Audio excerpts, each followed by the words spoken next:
오늘도 주 예수 그리스도의 은혜가 말씀 가운데 충만하시기를 소망합니다. 아멘. 참 우리가 좋은 말, 좋은 언어를 듣는 것은 굉장히 복된 일입니다. 어떤 사람이 언어에 대해서 네 가지로 언어학자가 얘기하는 것을 들었습니다. 네 가지가 있는데 첫 번째가 뭐냐면 잔소리랍니다. 잔소리는 맞는 말을 기분 나쁘게 하는 것이 잔소리라고 한답니다. 맞는 말인데 기분이 나빠요. 그 다음에 데이터의 언어, 정보만 전달하는 언어, 감정은 빼고 팩트만 날린다는 거죠. 극강티죠, 그렇죠? 뭐 싸우면 계속 정보만 날리는 거, 너 잘못했잖아 이렇게 다다다다다 이렇게 해서 완전히 상대를 격파시키는 그 언어. 그 다음에 세 번째 언어가 제일 좋은 언어인데 감정을 전달하는 언어라고 합니다. 감정을 전달하는 언어. 그래서 뭐 사랑하면 사랑한다, 뭐 화가 나면 화가 난다, 이 말들을 잘 전달하는 언어가 있다고 합니다. 그 다음에 네 번째가 이 참 독특한 언어인데 행동을 반복하는 언어라고 합니다. 그러니까 어떤 말에 부부가 싸웠다 이러면 미안하니까 설거지를 하는 거예요. 아내가 좋아하니까 그 다음 날도 설거지를 하는 거예요. 그래서 말은 못하고, 미안하다는 말은 못하고, 사랑한다는 말은 못하고, 그래서 설거지와 청소만 하는 거예요, 오면. 근데 짜증나죠. 왜 말을 안 하느냐. 이렇게 하지만 그런 네 가지 언어가 있다고 하더라고요. 근데 가장 좋은 언어는 뭐라고요? 감정을 담은 언어다. 예배도 마찬가지입니다. 기도도 마찬가지입니다. 찬양도 마찬가지입니다. 가사의 내용만 하나님께 전달되는 언어의 찬송이 아니라 내 감정을 담아서 하나님께 예배하고 또 말씀을 듣고 기도하는 것이 너무 중요하다는 것입니다. 오늘 이런 예배를 드리기를 원합니다. 이런 말씀을 듣기를 원합니다. 내 감정이 살아서 회복되어서 하나님께 나의 사랑의 언어를 들을 수 있는 말씀의 시간이 되기를, 회복되는 시간 되기를 주 예수님을 부탁드립니다. 아멘. 아사왕은 나라의 모든 백성들에게 하나님께 뜨거운 사랑을 드리기 위해서 두 번의 종교 계획을 단행합니다. 그 종교 계획이 성공하고 또한 승리하게 된 이유와, 그러나 그 이후에 모든 전쟁도 승리하게 하신 하나님을 버리고 그 타락하는 원인도 우리가 함께 살펴보기를 원합니다. 아사왕이 그 당시는 불가능했던 종교개혁, 특히 두 차례나 종교개혁을 한다는 것은 어려운데 그 12절과 13절이 12절은 1차 종교개혁, 그리고 그 사이에 역대하가 끼어 있습니다. 14장, 15장이 끼어 있습니다. 16장 중반까지. 그리고 13절이 뭐냐면 2차 종교개혁입니다. 그것을 단행하게 됩니다. 그 두 종교개혁을 어떻게 하게 되었느냐라는 겁니다. 열왕기상 15장 12절 말씀을 보면 남색하는 자를 그 땅에서 쫓아내고 그의 조상들이 지은 모든 우상을 없앴다라고 되는데 12절과 13절의 차이가 뭐냐면 자기 어머니는 건들지 않았어요. 종교개혁을 해야겠다. 이 나라가 하나님을 버리고 우상에 점점 침체되어 가는 그 원인이 어머니 마아가가 아세라와 태양신을 섬기면서 종교적인 권세를 차지합니다. 아들은 왕권을 차지했지만 어머니는 정치적인 관심이 굉장히 많았기 때문에 종교의 힘을 빌어서 그가 이 나라를 통치하려고 한 겁니다. 그렇죠. 사실 가장 무서운 게 뭡니까? 돈을 지배하는 것보다 더 무서운 것이 그 사람, 그 정신을 지배하는 게 더 무섭죠. 아무리 돈을 많이 벌어도요, 사이비에 빠지면 그 사이비에 돈 다 갖다 바칩니다. 정신을 지배한다는 것이 굉장히 무서운 거예요. 이 마가가 보통 머리가 아닌 겁니다. 보통 여자가 아니에요. 정치적으로 보통 여자가 아닌 겁니다. 자기 아들을, 남편 때부터 시작하여 자기 아들 위에 군림하기 위해 정치적으로, 종교적으로 태양신을 세우며 무당들과 남색하는 자들, 그리고 온갖 타락되는 어떤 장기들이나 어떤 재단들을 쌓아서 아예 그 권세를 차지하기 시작합니다. 이때 아사왕이 반감이 들기 시작한 거예요. 이렇게 하다가는 어머니에게 모든 권력을 빼앗길 수도 있고 또 하나님을 섬기는 이 나라가 하나님께 맞아서 망할 수도 있기 때문에 뭔가 탈출구가 필요하니까 그가 목숨을 겁니다. 그래서 12절에 보면 남색하는 자와 그 모든 우상들을 없애고 깨뜨렸지만 뭘 없애지 못하느냐면 어머니가 섬기는 아세라 태양신은 차마 아직도 쪼개지 못하고 부수지 완전히 없애지 못하는 그런 상황이었다라는 겁니다. 1차 종교개혁이 성공적으로 진행이 됩니다. 어머니는 아무래도 이를 버뜩 갈았을 거예요. 이것 봐라, 이 아들이 나의 이 권력을 탐하나? 이런, 또 나를 위해서 모욕하고 있나? 이런 생각이 들지 않겠습니까? 이런 어머니의 정치 권력이 위기에 빠졌을 때에 전쟁이 일어납니다. 역대하 14장 9절에 보면 이집트, 구스 지역이라고 되어 있는데 이 에티오피아 지역입니다. 병력 100만 명이 되는 이집트 군대와 그 다음에 병거 300, 전차 300대를 끌고 에티오피아가 이스라엘을 남유다를 공격하기 위해서 올라옵니다. 와, 종교개혁을 단행했잖아요. 하나님을 섬기기 위해서 죄된 우상을 다 깨트려버리고, 자, 어머니의 권력을 끌어내리고 하나님께 영광 돌리는 이 일을 하기 위해서 정말 믿음으로 목숨 걸고 결단했잖아요. 어찌 보면 정치적으로 실패하면 죽는 겁니다. 자기 인생 끝나는 거예요. 왕에서 내려와야 될 수도 있는 상황인데, 이 상황에 성공적으로 승리했다라고 싶은데 전쟁이 일어난 겁니다. 전쟁이 일어난 거예요. 100만 명 이길 수 있겠습니까? 겨우 해봤자 70만 명 정도 되는 이스라엘 병사가 과연 이 100만 명과 싸워서 이길 수 있을까요? 또 병거는 이스라엘 민족은 없습니다. 그렇기 때문에 싸워서 이길 수도 없고, 이스라엘 지역은 병거를 끌고 다닐 만한 땅도 되지 않습니다. 그러니 이 엄청난 병력과 싸워서 이긴다는 것은 이미 누가 봐도 패배했다라는 거죠. 이때 제가 이 마아가 입장이 돼 봤어요. 마아가 어땠을까? 전쟁이 일어나서 자기 아들을 왕위가 폐위되고 자기 아세라와 우상신을 파괴시킨 일에 동조한 이 아들이 재앙을 만나서 나라를 잃어버린 위기가 됐을 때 어땠을까요? 사람들은 비난했을 겁니다. 낄낄거렸을 거예요. 봐라, 너가 내 신을 건드렸기 때문에 너가 이 전쟁이 일어난 거야. 나를 건드렸기 때문에 너가 이 위기가 온 거야 라고 하며 잘못된 해석을 했을 겁니다. 사람들도 주목하고 있는 거예요. 과연 이 전쟁에서 아사왕이 이길 수 있을 것인가? 아사왕의 입장에서는 기가 막혔을 겁니다. 하나님, 내가 종교개혁을 했잖아. 우상을 파괴했잖아. 정말 할 수 없는 부모의 신을 내가 무너뜨렸잖아요. 여러분, 우리나라에서 여러분 부모가 불교인데 집에 불교 금상이 있고 막 그 1000만 원이 넘는 금상을 도끼로 내리 찍으면서 부셔버리고 이러면 여러분 어떻겠습니까? 여러분 그 아들의 입장에서 제사 지내는 것 안 드린다고 반대하니까 온 가족이 찢어져 갈기갈기 찢어서 사이가 나빴던 우리 가정의 옛 모습을 본다면 여러분, 종교적인 전쟁은 정말 치열합니다. 한 사람이 죽어야 끝나는 전쟁.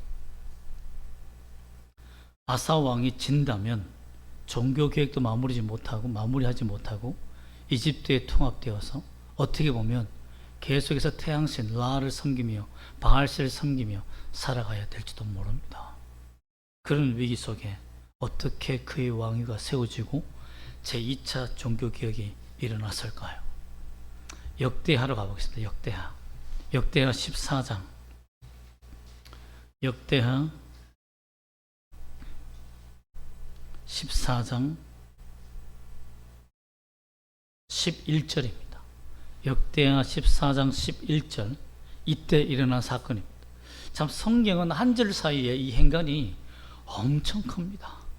그래서 14장 11절부터 우리가 왕상 열왕기상 12절 다음에 이 구절을 읽으면 딱 맞는데요.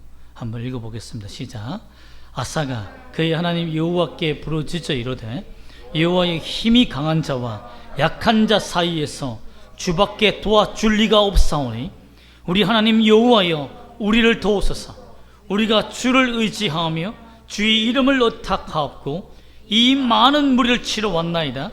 여호와여, 주는 우리 하나님이시오니 원하건대 사람이 주를 이기지 못하게 하옵소서 하였더니라고 하며, 아버지 아비함이 전쟁에서 했던 행위, 주여라고 부르짖으며 기도했던 그 기도를 합니다. 하나님밖에 없습니다. 이 전쟁에서 이 종교개혁이, 우리의 믿음이 회복되고 이 나라가 하나님의 나라가 되기 위해서는 하나님을 대적하는 자가 져야 되지 않겠습니까? 하나님 도와달라고 그 자리에서 왕이 주님 앞에 부르짖어 간절히 기도합니다. 부르짖어 기도합니다. 여러분, 왕의 채통 다 내려놓았어요. 여러분, 기도는 그런 겁니다. 채통, 자존심이 있으면 안 돼요. 하나님 앞에 내 모든 상황을, 절박한 상황 앞에 울부짖으며 나아가야 됩니다. 아사가 그의 하나님 여호와께 부르짖어 이르되, 부르짖어 이르되. 여러분, 그의 기도가 부르짖었다는 거예요. 사람들은 그 기도를 듣고 비난했을 겁니다. 합리적인 기도가 아니다. 타협을 해야지, 항복을 해야지, 그래야 우리가 살지라고 했을 겁니다. 그러나 아사는 아버지 아비야가 전쟁 때 주여라고 부르며 둘러싸였던 적들에게서 하나님이 직접 치신 그 역사를 보고 전쟁에 참여하며 아버지의 그 전쟁을 직접 눈으로 목도했기 때문에 하나님의 경험한 아들로서 하나님 이외에 나를 도와줄 자가 없다고 믿고, 그래서 주님을 부르신 겁니다. 그랬더니 하나님께서 역대하 14장 12절과 15절에 보면 그들을 물리칠 수 있는 힘을 주십니다. 그 전쟁의 병사들에게 엄청난 담대함을 주시고 능력을 주시고, 하나님께서 그 전쟁에서 이길 수 있도록 힘을 주시고 능력을 주시고 무기와 재물과 성읍들을 다 빼앗게 하십니다. 하나님이 우리를 도우셨다, 하나님이 이 나라를 도우셨다라고 하면 기뻐하며 돌아오게 됩니다. 그 어머니 입장에서는 이를 버덕버덕 갈았을 거예요. 반대하는 우상 숭배자들은 이를 버덕버덕 갈았을 겁니다. 아들의 성공이 달갑지 않는 겁니다. 그 계기로 해서 오늘 본문에 있는 열왕기상 15장 13절과 14절에 보면 2차 종교개혁을 단행할 수 있는 용기를 얻게 됩니다. 그게 뭡니까? 13절에 보면 어머니 마아가가 혐오스러운 아세라상을 만들었으므로 어떻게 했다고요? 태위의 위를 패했다. 어머니 내려오세요. 그 왕 위를 패해버린 겁니다. 정말 이건 우리 조선시대에 일어나는 그런 반란 아닙니까? 어마어마하마 그 자리에서 내려오셔서 이렇게 된 겁니다. 그러면서 그 모든 우상, 그 모든 것들을 패합니다. 그런데 14절에 보면 뭐만 없애지 못했냐면 산당은 너무 많아요. 이 산당을 없애다가 세월 다 갑니다. 그래서 산당을 못 없앤 겁니다. 기하급수적으로 늘어난 이 산당을 해결할 수가 없었던 거죠. 만약에 3차 종교개혁을 한다면 이 산당을 없애는 일이 될 겁니다. 하나님께서 이렇게 이집트에서 승리하게 한 다음에 2차 종교개혁을 할 수 있는 시간을 줌으로 말미암아 역대하에서는 성읍을 건축할 수 있는 시간, 즉 이집트와 이스라엘의 북이스라엘의 전쟁에서 이길 수 있는 성읍을 건축할, 성벽을 지을 수 있는 시간을 주었다라고 말합니다. 여러분, 오히려 전쟁이 자기가 종교개혁을 단행하고 하나님 앞에 믿음으로 승리하고자 할 때 일어난 고난과 어려움이, 그 어려움 속에서 믿음으로 기도함으로 주님 앞에 나아갔더니 그 위기가 오히려 제2차 종교개혁을 단행할 수 있는 왕권을 강화할 수 있는 힘을 주셨다는 겁니다. 여러분, 여기에서 우리가 중요하게 깨닫는 것은 뭐냐면 하나님을 믿고 나아가려고 하면 적이 내 발을 잡습니다. 사탄이 내 발을 잡아요. 내가 그 한계를 뛰어넘으면 그 한계를 뛰어넘은 곳에서 더 큰 세력들이 내 발을 잡습니다. 당연히 뛰어넘지 못할 만큼의 큰 산을 만나는 거죠. 그러나 아사 왕처럼 여러분 뛰어넘기를 바랍니다. 어떻게 뛰어넘습니까? 주께 부르짖는 겁니다. 주님 도와달라, 주님 도와달라. 여러분, 그렇습니다. 하나님께서 종교개혁을 지지해주며 이 아사 왕이 믿음으로 말미암아 전 백성들을 하나님 앞에 회개시키며 돌이키는 일에 지지하기 위해서 하나님께서 역대하 15장 2절 말씀을 보면 1절과 2절 말씀을 보면 놀라운 일을 하나 행합니다. 한번 읽어볼까요? 역대하 15장 1절과 2절입니다. 역대하 15장 1절과 2절 읽어보겠습니다. 시작. 하나님의 영이 오데스의 아들 아사랴에게 임하심에 그가 나가서 아사를 맞아 이르되 아사와 및 유다와 베냐민의 무리들아 내 말을 들으라. 너희가 여호와와 함께하면 여호와께서 너희와 함께하실지라. 너희가 만일 그를 찾으면 그가 너희와 만나게 되시려니와 너희가 만일 그를 버리면 그도 너희를 버리시리라. 아멘. 그 아래에서 보면 하나님께 죽게 돌아가는 만나라고 되어 있습니다. 즉 하나님께서 아사 왕이여 너가 이렇게 종교 계획을 한 것은 내가 너무 기쁘다는 거예요. 너희가 나를 찾으러 만나러 온 것이 내가 너무 기쁘다는 겁니다. 그래서 너가 2차 종교 계획할 수 있도록 내가 도와주었다는 거예요. 그래서 아사를 보내서 아사 왕에게 지금까지 일어난 이 전쟁, 막강한 이집트가 전쟁에 패하고 돌아가게 된 이유는 수십 년 동안 너희가 성벽을 쌓고 나라를 안전하기 위해서 그 이집트를 충동하여서 너희가 패하게 한 다음에 다시는 너희 나라를 건드지 못하도록 내가 만들기 위해, 그리고 종교 계획을 단행할 수 있기 위해서 내가 그렇게 하였다는 겁니다. 여러분, 참 나라가 이스라엘은 나라가, 남유다는 나라가 어려울 때 이 간신들이 나라를 팔아먹고 이집트와 협약을 하여서 왕을 죽이고 나라를 팔아먹는 일이 참 많습니다. 참 그렇게 어떻게 보면 나라가 위기니까 살기 위해서 이집트 손잡는 일이 많아요. 하나님이 그것을 아예 차단시켜버린 거예요. 아예 없애버린 거예요. 여러분, 우리에게 오는 위기들 하나님께서 말씀하십니다. 너가 나를 찾으면, 그때 나를 찾으면 내가 너를 버리지 않을 것이다. 반드시 도와줄 것이다. 너가 나를 만나기 위해서 전심으로 오면 내가 다가갈 것이다 라고 약속하고 있다라는 것입니다. 이름으로 말미암아서 역대하 15장 11절과 13절에 보면 백성들이 마음이 정말 강해집니다. 15장 11절에는 이런 말씀이 있습니다. 그날에 노력하여 온 물건 중에서 이집트의 전쟁에 승리한 이유죠. 소 700마리와 양 7,000마리로 여호와께 제사를 드립니다. 솔로몬이 1,000 번제를 드렸는데, 한 번에 소를 1,000마리 잡아서 번제를 드렸는데 양 7,000마리. 제사장들이 이때는 여러분 정말 죽었을 거예요. 거의 중노동을 했을 겁니다. 소 700마리. 와, 이렇게 잡아서 하나님 앞에 예배를 드립니다. 전무후무한 예배죠. 그리고 또 마음을 다하고 목숨을 다하여 조상들이 하나님 여호와를 찾기로 언약하고, 이스라엘 하나님 여호와를 찾지 아니하는 자는 대소 남녀를 막론하고 죽이는 것이 마땅하다라고 선포합니다. 하나님을 찾지 아니하면 차라리 죽으라 이겁니다.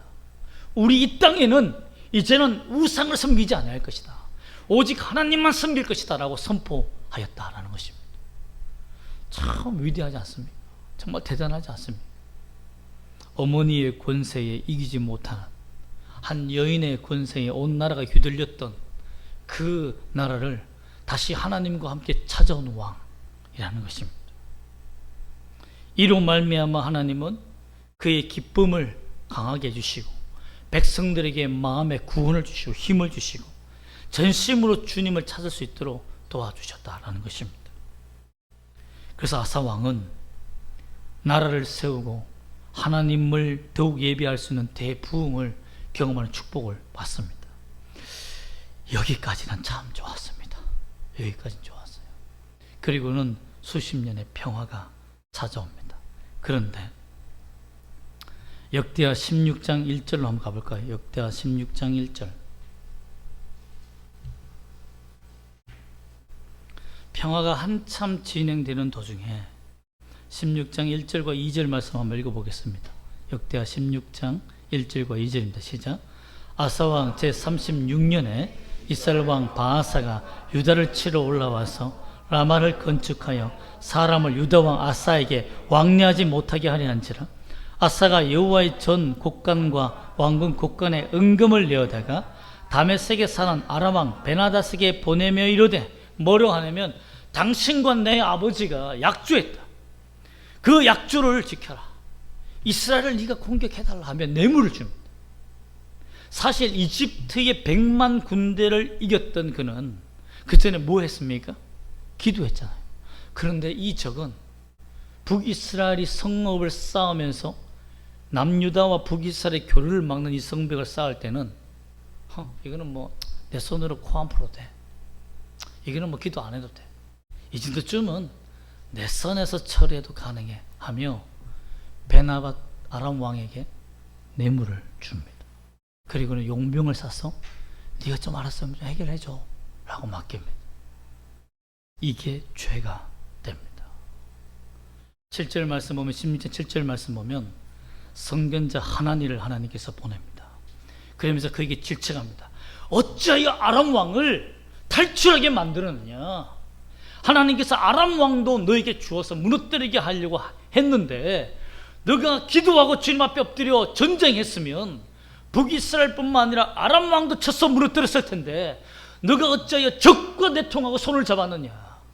하나님을 의지하지 않았느냐. 이 쉬운 적이라고 해서 내가 하나님께 기도하지 않았느냐라고 하는 것입니다. 여러분, 참 우리가 웃긴 소리로 그러지 않습니까? 돈이 없을 때는 하나님 참 이거 사야 되는데 하나님 주세요 라고 기도하지만 돈이 많아지면 어떻게 합니까? 계좌 이체로 끝내버립니다. 능력이 되니까. 그렇잖아요. 뭐 내가 살 수 있는데 뭘 기도를 합니까? 그냥 계좌 이체하면 되잖아요. 카드 긁으면 되는 것을. 그게 위험한 때라는 겁니다. 하나님 모든 순간 모든 때에 하나님 앞에 구하라는 것입니다. 가장 아사 왕의 큰 실수가 뭡니까? 더 이상 하나님을 의지하지 않았다는 겁니다. 모든 약할 때는 하나님 하나님 주여 주여 하고 부르짖다가 이제 살만하고 힘이 생기니까 자기 힘으로 뭔가 할 수 있으니까 더 이상 기도하지 않았다는 거예요. 그게 가장 큰 실수라고 선지자를 통해서 알려주는 거예요. 여러분, 우리는 이 경고를 들어야 됩니다. 내가 할 수 있다고 생각하여서 내가 건강하니까, 내가 시간이 있으니까, 내가 돈이 있으니까 더 이상 하나님 앞에 이건 기도하지 않아도 돼. 그게 가장 교만하다는 것입니다. 그런데 이 회개의 기회를 주었지만 회개하지 않습니다. 오히려 하나니를 돕는 사람들을 감옥에 넣고 맙니다. 잡아 넣어라. 내가 저 말을 듣지 않겠다. 감옥에 넣어라 하고 명령합니다. 그리고 동조하는 백성들과 함께 학대하며 매질해라 하며 나는 더 이상 저 말을 듣지 않겠다 라고 말합니다. 첫 번째 회개의 기회가 실패로 끝납니다. 하나님께서 두 번째 회개의 기회를 주십니다. 그게 뭐냐면 역대하 16장 11절에서 12절까지의 말씀입니다. 한번 읽어볼까요? 역대하 16장 11절에서 12절입니다. 함께 읽어보겠습니다. 시작. 아사의 처음부터 끝까지의 행적은 유다 이스라엘 열왕기에 기록되니라. 아사가 왕이 된 지 39년에 그의 발이 병들어 매우 위독했으나 병이 있을 때에 그가 여호와께 구하지 아니하고 의원들에게 구하였더라. 하나님께서 선지자를 보내어서 말씀으로 회개할 때는 얼마나 은혜로운 기회입니까? 그 은혜를 듣지 않은 거예요. 그냥 하나님이 너무 안타까우니까 그가 종교 개혁을 하며 하나님을 섬겼던 그때가 너무 좋았으니까 그를 때릴 수 없으니까 차마 그게 목숨을 거두지 않고 발의 병을 위중하게 만듭니다. 그럼 어떻게 해야 됩니까? 처음에는 의사들을 불러서 치유해봤지만 안 되면 의원들을 불러도 치료하지 못하면 어떻게 해야 됩니까? 기도해야 되지 않습니까? 하나님께 구해야 되지 않습니까? 하나님의 선자를 찾아야죠. 하나님을 살려달라고 해야죠. 이 발을 치유해달라고. 근데 끝까지 회개하지 않습니다. 언제까지? 죽을 때까지. 그는 16장 13절에 보면 아사가 왕위에 있은 지 41년 후에 죽어 그의 조상들과 함께 누우매라고 되어 있습니다. 물론 그의 영혼은 성경에서 구원받았다, 즉 다윗의 묘, 그의 조상들과 함께 누웠다라고 표현하고 있지만 그의 인생에 하나님은 더 이상 관여하지 않았습니다. 관여하지 않았습니다. 오히려 그의 평생에 열왕기상 15장 우리가 읽었던 말씀 보면 늘 전쟁이 있고 항상 이스라엘과 전쟁을 붙게 만드는 이 고통의 때를 하나님이 주었다라고 되어 있습니다. 여러분, 무엇이 축복의 사람입니까? 예수님을 잘 믿고 물질로 부흥해주고 건강해지고 자녀들 잘 되면 그게 축복입니까? 그 평안할 때에 내가 눈물로 기도하며 밤새 엎드려 하나님 앞에 의자를 붙들고 기도했던 그 시간을 잃어버린다면 그것이 재앙입니다. 그것이 저주. 여러분, 내가 하나님 앞에 받은 축복이 오히려 하나님과 멀어지게 만든다면 여러분, 그거 없어지는 게 차라리 나은 겁니다. 가장 큰 축복은 뭡니까? 하나님을 잃어버리지 않는 겁니다. 내가 하나님 앞에 엎드린 그 무릎을 잃어버리지 않는 거예요. 그러면 믿음은 전심으로 주를 찾는 행위입니다. 전심으로 주를 찾는 행위입니다. 여러분, 참 모든 전기를 가지고 있는 기계들은 전기에 꽂혀 있어야 충전됩니다. 우리 지하에도 보면 요즘 전기차가 많으니까 충전하지 않습니까? 어떤 사람 불이 날까 봐 겁이 난다고 하는데 그 전기를 빼버리면 기계들은 그냥 멈춰버립니다. 전기가 없으면 방전되기 시작합니다. 제가 왜 이런 말을 하는 겁니까? 하나님을 찾는 행위를 멈추는 순간 우리는 영적으로 방전되는 겁니다. 하나님의 능력과 믿음이 방전되는 거예요. 우리의 믿음이 받은 그대로 고스란히 있는 게 아닙니다. 항상 사탄은 우리를 좀먹고 우리의 믿음을 좀먹고 하나님을 의지하지 못하도록 만드는 것입니다. 그렇기 때문에 내 믿음은 안전하다, 나는 오늘 예배를 들으니까 내 믿음은 안전해, 아닙니다. 안전할 때가 가장 위기이며 내가 승리했다라고 산 위에 올라섰을 때가 가장 위기입니다. 여러분, 오늘 승리한 이 시간 계속 주님 앞에 무릎 꿇고 기도하며 하나님, 또 하나님의 은혜를 받을 수 있는 기회를 달라고 기도하시기를 원합니다. 그러면 어떤 행위로, 믿음의 행위로, 하나님이 좋아하시는 행위로 나아가기를 원합니까? 따라합시다. 1. 첫 번째, 나의 종교 계획이 있어야 한다. 맞습니다. 내가 가지고 있는 우상, 죄 다 버릴 수 있는 종교 계획을 단행하십시오. 먼저 여러분의 가정을 종교 계획하십시오. 믿고 있는 우상 다 버리십시오. 여러분, 과거에는 예수 믿고 났을 때 부적을 버리기를 바랍니다 라고 하니까 부적 돈이 얼만데 라고 하며 버리지 못했던 성도들이 참 많았습니다. 내가 얼마나 찾아서 용환 점쟁이 무당을 만나서 쓴 돈인데 여러분, 버려야 됩니다. 토정비결 버려야 됩니다. 점치는 행위, 오늘의 운세 여러분 다 버려야 됩니다. 읽지 말아야 됩니다. 하나님 이외에 내가 의지하는 모든 것들 다 버려야 됩니다. 내가 중독적으로 빠져있는 것도 다 버려야 됩니다. 하나님께 기도하는 시간을 빼앗아가는 것들 다 버려야 됩니다. 만약에 여러분 드라마나 영화가 뭐 간혹 보는 것은 가능하지만 그것이 기도 시간까지 다 잡아먹고 성경까지 다 잡아먹는다면 여러분, 그것은 하나님을 버리는 행위입니다. 그렇지 않습니까? 하나님 없이 살아도 된다고 믿는 거 아닙니까? 오늘은 내가 드라마로 살리라, 그거 아닙니까? 거기에서 자유하기를 원합니다. 그 다음 따라 합시다. 주를 구하되 간절한 마음을 다해 부르짖어야 한다. 항상 부르짖기를 원합니다. 주님을 찾기를 소망합니다. 또한 끝까지 흔들리지 않는 겸손한 기도가 필요합니다.